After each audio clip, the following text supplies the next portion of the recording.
welcome back to Known Academy channel. I am Kirti Kaushik and जैसे कि last video में आपने देखा था कि हमने गोल्डन रूल्स डिस्कस किए थे, उनसे एंट्रीज कैसे बनती है हमने वो डिस्कस किया था, कैसे अकाउंट्स को हमें आइडेंटिफाई करना होता है हमने वो भी देखा था, और क्या डिफरेंस है परचेज एंड सेल्स अकाउंट में, हम किस तरह से उन्हें यूज कर सकते हैं गुड्स के साथ में, ये सब हमने डिस्कस किया था लास्ट वीडियो में। आज के वीडियो में फ्रेंड्स एक बहुत ही सिंपल सा इलस्ट्रेशन में लेकर आई हूँ ताकि हमारे और कॉन्सेप्ट्स क्लियर हो सके। सो फ्रेंड्स पहले हम देखते हैं, ये example basically Siya Ram enterprises के बारे में है। ये क्या कह रहा है, इसने कहा है कि Siya Ram started business with cash. अब आप यहाँ पे डेट देखिए 2019 फर्स्ट अप्रैल में सिया राम एंटरप्राइजेस ने अपना नया बिजनेस कमेंस किया है विद कैश with rupees 50,000 से उन्होंने अपना नया बिजनेस कमेंस किया है। यहाँ पे फ्रेंड्स आप दो तरह के अकाउंट्स आइडेंटिफाई कर सकते हैं। पहला है कैश इटसेल्फ, ये तो आप इजीली आइडेंटिफाई कर सकते हैं। दूसरी बात आ रही है सिया राम की, जो कि एक ओनर है, और क्योंकि वो एक ओनर है तो ओनर से कौन सा अकाउंट बनेगा friends? Very easy, capital account. ठीक है, यहाँ हमारे दो अकाउंट हो गए। हमेशा हर एंट्री में हमें दो अकाउंट्स या दो से ज्यादा अकाउंट्स भी हम आइडेंटिफाई कर सकते हैं, बट इट्स वेरी इंपॉर्टेंट कि एटलीस्ट दो तो होंगे ही होंगे। ये आप अपने माइंडसेट में क्लियर रखिए। नेक्स्ट इज कि purchase goods for cash. Goods purchase की है कैश के लिए, सो यहाँ एक अकाउंट हमारा बन गया कैश अकाउंट और दूसरा हमारा बन गया है purchase account. It is for rupees 20,000. Very easy. यहाँ पे भी हमने देखा कि it's very easy. अब आप यहाँ देखेंगे कि हमारी पहले goods के बारे में बात हो रही है, यहाँ कोई और asset के बारे में नहीं आ रही है, goods के बारे में बात हो रही है, तो यहाँ दो अकाउंट ही बनेंगे, परचेज अकाउंट और cash account. Next he purchase goods from Subhash. अब आप देखेंगे फ्रेंड्स, यहाँ मैंने टर्म यूज किया था कैश, बट यहाँ मैंने टर्म यूज किया है सुभाष। जो मैंने टर्म यूज किया है सुभाष, इसका मतलब मैंने सुभाष से क्रेडिट में गुड्स परचेज करी है, और क्योंकि मैंने सुभाष से क्रेडिट में गुड्स परचेज करी है तो ये मेरा क्या हो गया है, क्रेडिटर हो गया है। ये एक पर्सनल अकाउंट हो गया है, जबकि यहाँ एक परचेज अकाउंट है विच इज नॉमिनल अकाउंट। ठीक है, परचेज फर्नीचर फॉर कैश, हमने फर्नीचर परचेज किया है कैश के लिए। फ्रेंड्स यहाँ एक अकाउंट हो गया हमारा कैश, लेकिन दूसरा अकाउंट हमारा परचेज नहीं होगा फ्रेंड्स, क्योंकि फर्नीचर क्या है हमारे लिए एक फिक्स्ड एसेट है। फिक्स्ड एसेट है तो यहाँ किसका अकाउंट बनेगा, furniture, which is for 6,000, right. अब he sold goods for cash, again आप देखेंगे कैश टर्म यूज हुआ है तो कैश का अकाउंट बनेगा, और गुड्स की बात चल रही है तो किसका अकाउंट बनेगा, जेन्युइन सी बात है, सेल्स का अकाउंट बनेगा। सेल्स का अकाउंट बनेगा, दोनों में कितने अमाउंट से होगा, 13,000। नेक्स्ट ही सोल्ड गुड्स टू महेश, उसने महेश को सेल किया है। महेश यानी कि हमने जब बात करी महेश की, यानी कि वो हमारा एक तरह से डेटर हो गया है, क्योंकि उसे हमें अभी भी पे करना है। हमने गुड्स तो उसको ट्रांसफर कर दी है, लेकिन उसने अभी तक पे नहीं किया है, ऐसे केस में वो हमारा डेटर हो गया है, इसलिए Mahesh is a personal account. Now और दूसरा अकाउंट कौन सा बनेगा फ्रेंड, सेल्स अकाउंट। गुड्स की बात हो रही है तो कौन सा, सेल्स अकाउंट।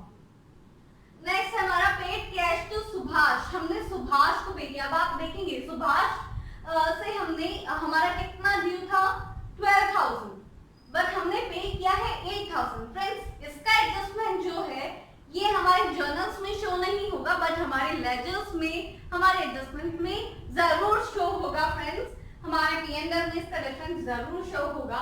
सो यहाँ पे कौन से दो अकाउंट बनेंगे, एक सुभाष, और क्योंकि हमने उसे कैश पे किया है तो एक अकाउंट बनेगा हमारा कैश अकाउंट, और ये कितने से, 8,000 से। डेबिट भी होगा क्रेडिट भी होगा, सेम अमाउंट।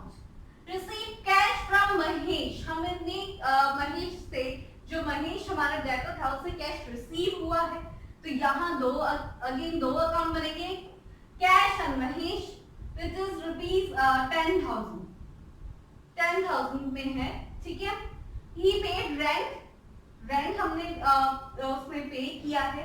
रेंट के आगे मैंने कोई टर्म यूज नहीं किया है, इन फॉर्म ऑफ कैश या किस तरह से पे किया है, लेकिन यहाँ जब हमने पे किया है तो हम अज्यूम कर लेंगे कि हमने कैश में पे किया है।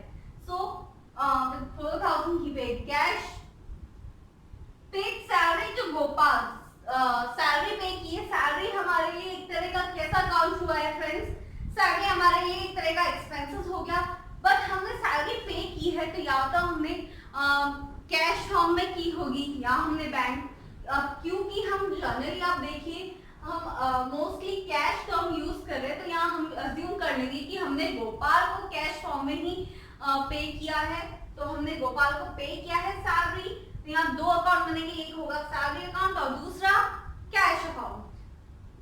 फ्रेंड्स ऐसे बहुत से हिडन टर्म्स होते हैं जो आपको आइडेंटिफाई करने ही होते हैं हर ट्रांजैक्शन में। सो अब हम एंट्रीज स्टार्ट करते हैं, उससे पहले हम देखेंगे हमारा फॉर्मेट मैंने आपको लास्ट टाइम भी समझाया था फ्रेंड्स। सबसे पहले हम डेट का कॉलम बनाएंगे, उसके बाद में पर्टिकुलर्स का, फिर उसके बाद में लेजर फॉलियो, उसके बाद में डेबिट एंड देन क्रेडिट, ये सब कॉलम्स के बाद में फ्रेंड्स अब हम पहले अपनी एंट्री स्टार्ट करते हैं। उससे पहले हम फॉर्मेट के लिए सबसे पहले तो ईयर लिखेंगे। हमारी ईयर जब तक चेंज नहीं होगा हम तब तक वही ईयर कंटिन्यू करेंगे और वही मंथ कंटिन्यू करेंगे। Like it's April month, sorry, 1 अप्रैल को हमने पे किया है, बिजनेस स्टार्ट किया है, सॉरी, विद कैश, तो हमारे बिजनेस के पास में कैश आया है, कैश आया है फ्रेंड्स। तो बिजनेस आया, कैश आया है, कैश एक तरह का रियल अकाउंट है, debit what comes in and credit what goes out. तो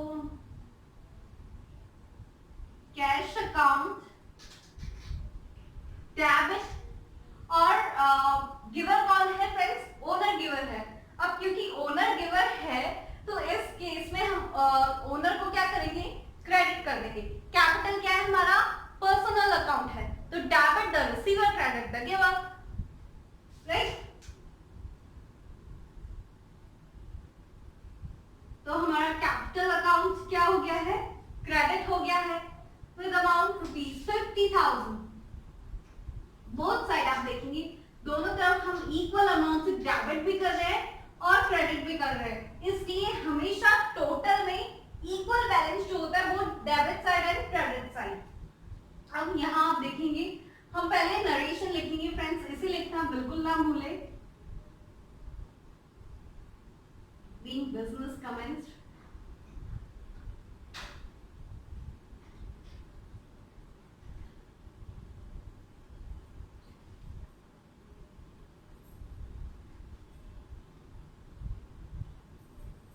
right?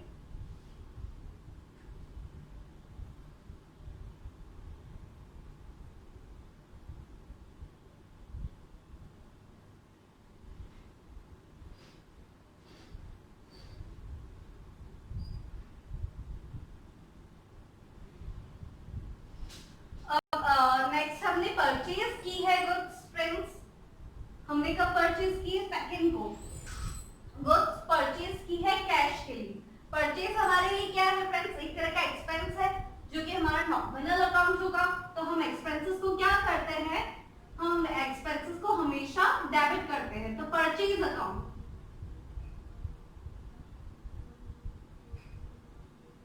परचेज अकाउंट डेबिट, कितने अमाउंट से डेबिट होगा ये भी देख लीजिए, 20,000, ठीक है। 2, अब क्रेडिट क्या होगा, हमारे पास से क्या जा रहा है फ्रेंड्स, कैश जा रहा है, कैश क्या है, रियल अकाउंट है, debit what comes in, credit what goes out. Cash account credit हो गया है,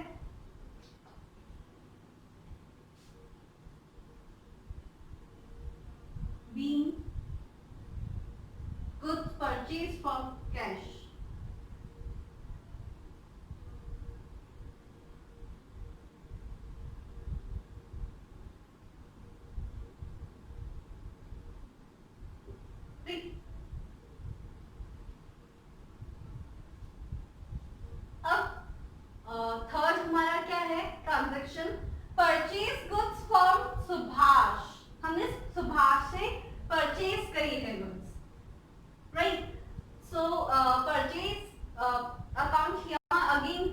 हमारा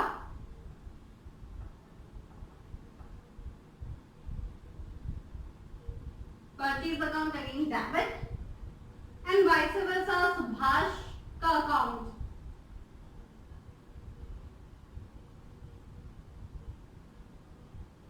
फ्रेंड्स मैंने सुभाष अकाउंट किया है, सुभाष अकाउंट नहीं किया है, ये देखना जरूर।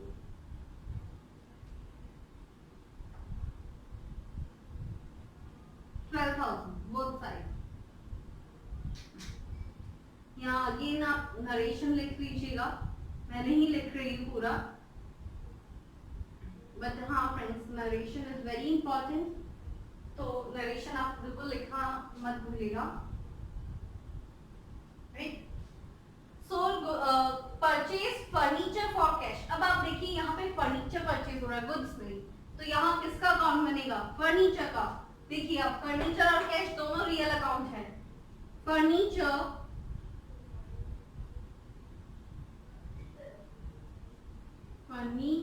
अकाउंट डेबिट टू कैश, क्योंकि फर्नीचर आ रहा है हमारे पास, आप देखेंगे तो right. Furniture account debit to cash, कितना अमाउंट आएगा हमारे पास? 6000 की हमने फर्नीचर परचेज किया है, right. Being furniture purchased as per your convenience friends, narration as per your convenience, narration आप अपनी मर्जी से लिखिए, मैंने बस यहाँ आपको गाइड करने के लिए लिखा है, बाकी आपको अपने अकॉर्डिंगली लिखना होगा। sold goods for cash, अब हमने गुड्स सेल करी है, गुड्स की बात हुई तो एक अकाउंट आया सेल्स अकाउंट, दूसरा अकाउंट कौन सा आया? आइडेंटिफाई आप इजीली कर सकते हैं, कैश अकाउंट। कैश जब सेल्स होती है तो कैश हमें रिसीव होता है, and vice versa purchase account में होता है। सो कैश जब रिसीव हो रहा है तो कैश अकाउंट क्या होगा? डेबिट होगा। सेल्स हमारे लिए फ्रेंड्स एक तरह की इनकम है, इनकम को हम क्या करते हैं? हम क्रेडिट करते हैं, तो सेल्स अकाउंट हमारे लिए क्रेडिट हो गई है। दोनों तरफ आप अमाउंट देख लीजिए, 13,000 एंड 13,000। फ्रेंड्स अब being nourished, नाउ फ्रेंड्स अब आप देखेंगे कि हमारे पास अगर पेज खत्म हो गया है, लाइक मेरे पास अब स्पेस नहीं है, तो मैं आगे बैलेंस को ब्रॉड फॉरवर्ड करूंगी। तो यहाँ पे मैं पहले बैलेंस को कैरेट फॉरवर्ड करूंगी। अब तक का जो इस पेज का बैलेंस है वो डेबिट एंड क्रेडिट साइड का जो भी बैलेंस रहा है उसको मैं आगे कैरेट फॉरवर्ड करूंगी। यहाँ हम लिखेंगे टोटल कैरेट फॉरवर्ड CF, कितना हुआ हमारा टोटल? कैलकुलेट करेंगे हम 50,000 plus 20,000 70,000 plus 12,000 82,000 plus 6,000 88,000 plus 13,000 1,01,000, right.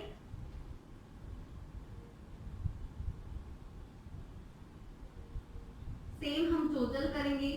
इससे फ्रेंड्स हमारा अगर बैलेंस इक्वल आता है दैट मीन्स हमारा आंसर सही है, और अगर बैलेंस इक्वल नहीं आता है दैट मीन्स हमारा आंसर सही नहीं है। We have to tally that again. So 50,000 20,000 12,000 6,000 and 13,000 again क्या अमाउंट हुआ हमारे पास? 1,01,000। दोनों तरफ इक्वल बैलेंस शो हो रहा है, तो यानी कि हमारा अब तक का जितना भी जितनी भी एंट्रीज है सब सही है। नाउ फ्रेंड्स हम आगे कैरेट फॉरवर्ड करेंगे, आप पहले ये कॉपी कर लीजिए। So friends I hope you have copied that. अब हम नेक्स्ट बात करते हैं हमारे नेक्स्ट ट्रांजैक्शन की। उससे पहले आप देख लीजिए टोटल को हमने किस तरह से फॉरवर्ड किया है बोथ साइड पे। फ्रेंड्स इट्स इम्पोर्टेंट कि आप दोनों साइड का टोटल करें ताकि उससे आपको कंफ्यूजन ना रहे कि दोनों साइड का बैलेंस इक्वल है या नहीं, इसलिए it's very important to tally both side. अब हमारा नेक्स्ट ट्रांजैक्शन है सोल्ड गुड्स टू महेश। यहाँ बात हो रही है महेश की। सो फ्रेंड्स ऐसे केस में क्या होगा, महेश हमारा क्या हुआ, डेटर हो गया है, राइट। महेश हमारा डेटर हो गया है और दूसरा गुड्स की बात हो रही है, तो यहाँ कौन सा अकाउंट बनेगा, सेल्स अकाउंट। सेल्स हमारे लिए एक तरह का रेवेन्यू है, तो सेल्स ऑफ कोर्स हमारे लिए क्या होगा, एक तरह से क्रेडिट होगा। महेश वाइस वर्सा क्या होगा, एक पर्सनल अकाउंट है, debit the receiver credit the giver. Mahesh को गुड्स रिसीव हुई है, तो महेश क्या होगा, ये कौन से डेट की बात है, 15। महेश क्या होगा,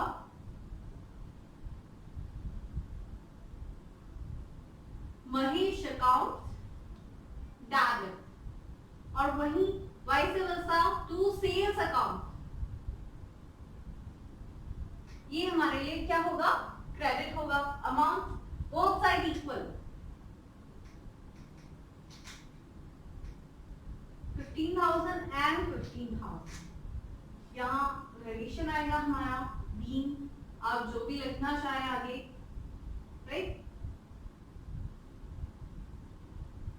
नेक्स्ट हमारा क्या है फ्रेंड्स, 17 का है, 17 अप्रैल का, कि पेड कैश टू सुभाष। अभी आपने लास्ट में देखा सुभाष से हमने परचेज करी थी गुड्स 12,000 में, अब हमने पे किया है सुभाष को। तो ऐसे केस में फ्रेंड्स क्या हो रहा है, सबसे पहले बात तो आ रही है हमारे कैश की। कैश हमारे लिए क्या है, एक तरह का रियल अकाउंट है। रियल अकाउंट में क्या होता है rule, debit debit what comes in and credit what goes out. तो यहाँ क्या हो रहा है, हमारे पास से कैश जा रहा है, कैश जा रहा है, तो कैश क्या होगा, एक तरह से हमारे लिए क्रेडिट हो जाएगा, राइट। और Subhash debit the receiver credit the giver. Subhash क्या है इस केस में फ्रेंड्स, सुभाष रिसीवर है, उसको कैश मिल रहा है, तो सुभाष को हम क्या कर देंगे, Subhash account debit to cash account, amount 8,000। अब आप देखेंगे फ्रेंड्स लास्ट ट्रांजैक्शन में हमने सुभाष का अकाउंट जो था वो क्रेडिट किया था, बट इस अकाउंट में क्योंकि सुभाष अब रिसीवर है तो हम क्या कर रहे हैं, इसको डेबिट कर देंगे। इन सब चीजों पे नोट करते रहिएगा क्योंकि लेजर में ये सब चीजें बहुत ज्यादा इंपैक्ट डालती हैं, राइट ना। अब आप देखेंगे रिसीव कैश फ्रॉम महेश। अब महेश से हमें कैश रिसीव हो रहा है, महेश अब तक क्या था, डेबिट में था। आप देखिएगा ये इसका बिल्कुल उल्टा हो जाएगा। 20 को हमने कैश रिसीव किया है, कैश क्या है हमारे पास आया है, क्योंकि कैश रिसीव हुआ है, कैश अकाउंट क्या होगा हमारे लिए डेबिट हो जाएगा, राइट। टू महेश अकाउंट, क्यों, क्योंकि महेश क्या है, गिवर है।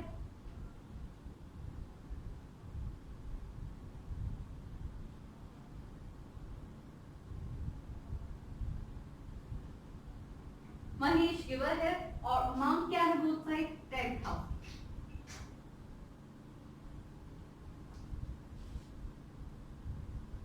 नरेशन अगेन,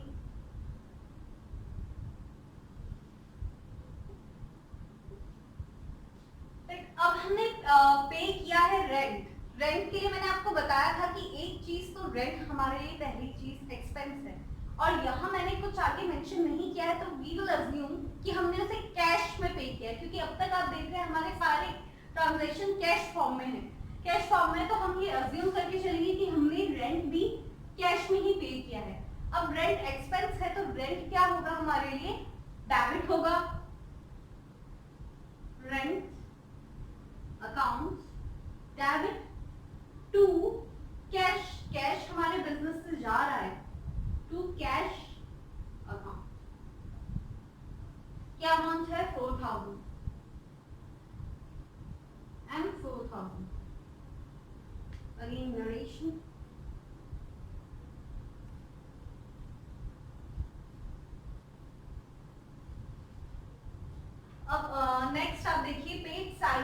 गोपाल, हमने गोपाल को सैलरी पे की है, लेकिन यहाँ मेंशन नहीं है अगेन कि ये हमने कैश फॉर्म में की है या किस फॉर्म में की है। तो यहाँ भी हम अज्यूम करेंगे कि गोपाल को हमने कैश फॉर्म में पे ऑफ किया है। तो सैलरी हमारे लिए अगेन क्या है फ्रेंड्स, एक्सपेंस है हमारे लिए। तो सैलरी क्या होगा हमारे लिए, salary account debit to cash, क्योंकि बिजनेस से कैश जा रहा है अगेन। तो 8000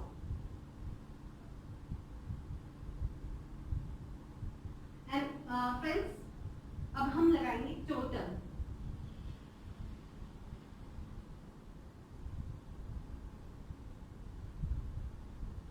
टोटल बोथ साइड का टोटल हमें करना होगा। आप देखेंगे अगर दोनों तरफ टोटल करके तो टोटल हमारा आएगा तो 1,46,000 बोथ साइड। फ्रेंड्स ये अब तक का सबसे सिंपल एक छोटा सा इलस्ट्रेशन था ताकि आपको कॉन्सेप्ट्स क्लियर हो सके। आगे आने वाले हमारे जितने भी वीडियोस होंगे उनमें हम जर्नल एंट्रीज के कुछ और डेप्थ में कॉन्सेप्ट समझेंगे, उसके एडजस्टमेंट्स देखेंगे एंड कंबाइंड एंट्रीज भी हम देखेंगे। सो फ्रेंड्स आपको अगर ये वीडियो अच्छा लगा है तो इसे लाइक शेयर एंड सब्सक्राइब करना मत भूलिएगा और हमारे अगले वीडियो का वेट जरूर करिएगा।